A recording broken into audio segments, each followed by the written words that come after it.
എല്ലാവർക്കും എൻ്റെ നമസ്കാരം. ഇത് തായ്ലൻഡ് റെഡ് ചാമ്പ 4 കമ്പിൽ ലെയറിങ് ചെയ്തെടുത്തത് 4 എണ്ണം. ഇനി ഇത് മണ്ണിലേക്ക് ഗ്രോ ബാഗിലേക്ക് നടണം. അതിനുശേഷം ഇത് കംപ്ലീറ്റ് കട്ട് ചെയ്യണം. കട്ട് ചെയ്ത് മാറ്റണം.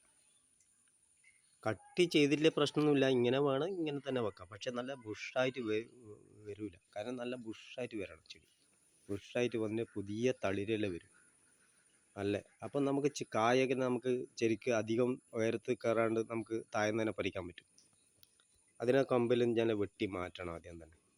ഇനി പുതിയ തളിരയിൽ വരുമ്പോൾ അത് വളർന്ന് വലുതുമ്പോൾ അതിലേക്ക് കായ് പിടിക്കും.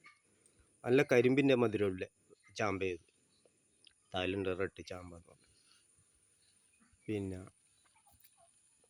പിന്നെ നമ്മൾ ശ്രദ്ധിക്കാനില്ലെന്ന് പറഞ്ഞാൽ ഇതിൻ്റെ നമ്മൾ ചെയ്യുമ്പോൾ മണ്ണിൽ ഈ ഗ്രോബയിലേക്ക് മണ്ണ് നിറക്കും, മണ്ണിൻ്റെ pH മൂലം കറക്റ്റ് ചെയ്യണം. അത് കറക്റ്റ് ചെയ്യാന്ന് പറഞ്ഞാൽ ഇത് ഉപയോഗിക്കുന്നത് കക്ക പൊടിച്ചതാണ്, പച്ച കക്ക പൊടിച്ചത്. ഇത് മെഷീനിൽ പൊടിച്ചത് നമുക്ക് വാങ്ങിക്കാൻ കിട്ടും. അല്ലെങ്കിൽ നമ്മൾ സാധാരണ ഇളമ്പക്കിയില്ലേ, അത് നമ്മൾ പൊടിച്ചിട്ട് മണ്ണിലേക്ക് കൊടുത്താലും മതി.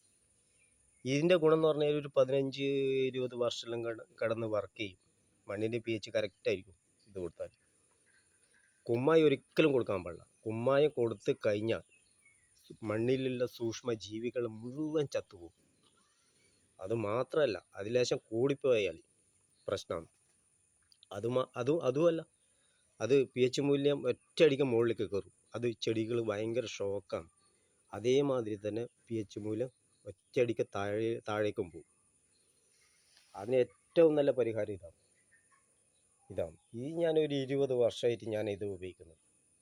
എൻ്റെ മണ്ണിൽ ഞാൻ കുമ്മായം കയറ്റില്ല.